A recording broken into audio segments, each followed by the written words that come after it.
Hi. Okay, everybody has been asking us what her symptoms were like leading up Hi. to her getting diagnosed with type 1 diabetes. So, I would say she had a lot of the normal symptoms that we didn't really see. I didn't know. She had No, this is yours. frequent urination and the thirst, but we didn't really notice because we didn't know that that was a symptom because we didn't know anything about diabetes. What did you notice that week? Wednesday. Well, we took her to the hospital Friday, so I would say Wednesday evening after gymnastics, she walked out and I looked at her and I was like, man, she looks frail. Really, really skin and bones. Like I was starting to notice her ribs. Yeah, like she had lost weight quickly. She was kind of sluggish. She was very tired. So she went to gymnastics on Wednesday. She performed great. She was doing her back handsprings, all the things. Thursday morning, she was really tired. And I was like... I said, Mom, I don't feel good. I don't want to go to school. And she thought I was, like, trying to get out of school. Well, I think we're overdoing it with the gymnastics 2 nights a week. Because... Sawyer, stop. The gymnastics 2 nights a week, we're getting home at 10 o'clock. We drove an hour and a half there and back each time. I was like, maybe we're getting home too late. Maybe we should take it back to 1 day a week. And she's like, no, I'm fine. I'm going to go to school, but I'm just really tired. So the nurse called at like lunchtime that day and said that her throat hurt. And I went and picked her up and she's like, my throat hurts. And I looked at her throat. It was red. Had like some blisters in it. So I sent a picture to the pediatrician. Cool. Do I need to get her tested for strep? She's like, it sounds viral, but let me know how she is tomorrow. There's no fever or anything like that. You can talk in a minute. So then the next morning is when she started vomiting and she was very tired that night. She slept like most of the day, didn't have a great appetite. What?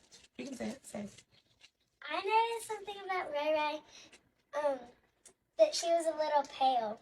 She was a little pale, and she had gotten like sunken in eyes the next morning. Like her eyes were sunken in on Friday morning. So she threw up once and kept sleeping. She would wake up, drink water, pee, go back to sleep. Drink water, pee, go back to sleep. And finally at like 1 o'clock the next day, I was like, something's not right. So, do you want to finish? Yeah. But her best friend that does gymnastics with her had a viral thing with her throat swelling up as well, so we kind of chalked it up to that. And about 1 o'clock, Shannon looked at me and said, I think we need to go to the doctor. And I said, you're right, let's go. So, and I was kind of back and forth with her pediatrician that whole morning. We were back and forth on the phone. Does she have a fever? This and that.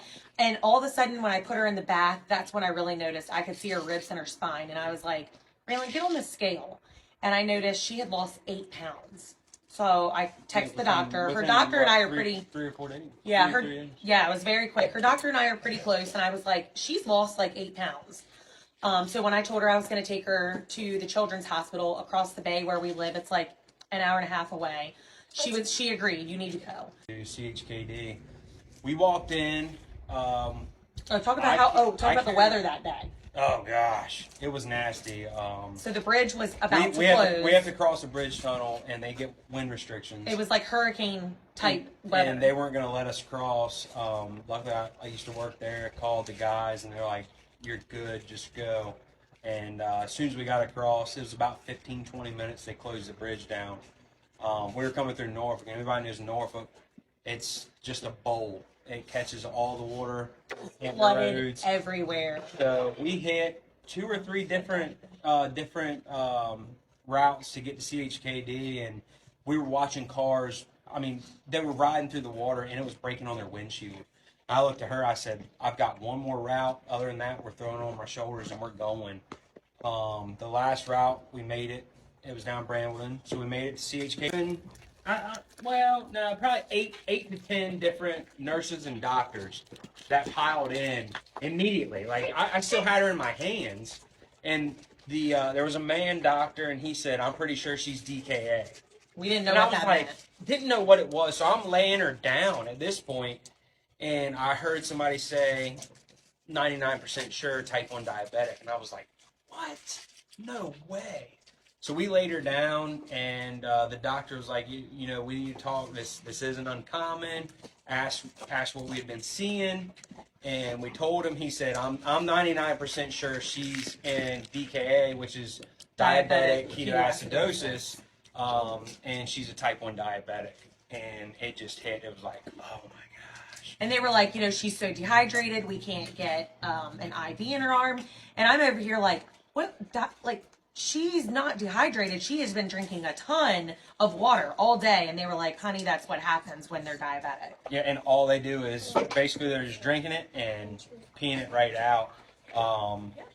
DKA, so they're going to ask, DKA, diabetic ketoacidosis, it's basically when your body's not getting insulin that it needs and you have too much sugar and it's putting ketones into your bloodstream. And it's life-threatening. People do die of it. If we hadn't gotten her there.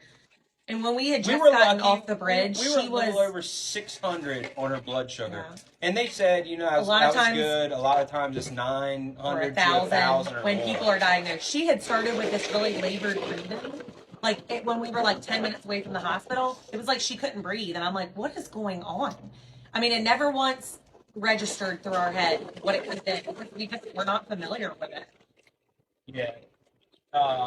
My aunt on my dad's side is a type 1. She's been type 1 since she was 13 years old. And I'm assuming that's where it came from, obviously. You know, hereditary. But type 1 diabetes never crossed my mind. When we were on the way to the hospital, a lot worse things were going through my brain. So that being said, it was almost a relief that it was something that was going to be, we were going to be able to live with, and she was going to be okay. Right, and she's, I mean, from day one been amazing. I only did get one IV going, and they needed 2, but she was so dehydrated they couldn't get 2, so they had to flush it out, and it was just a mess. So many nurses tried, and it wasn't their fault. It was just dehydration. Yeah.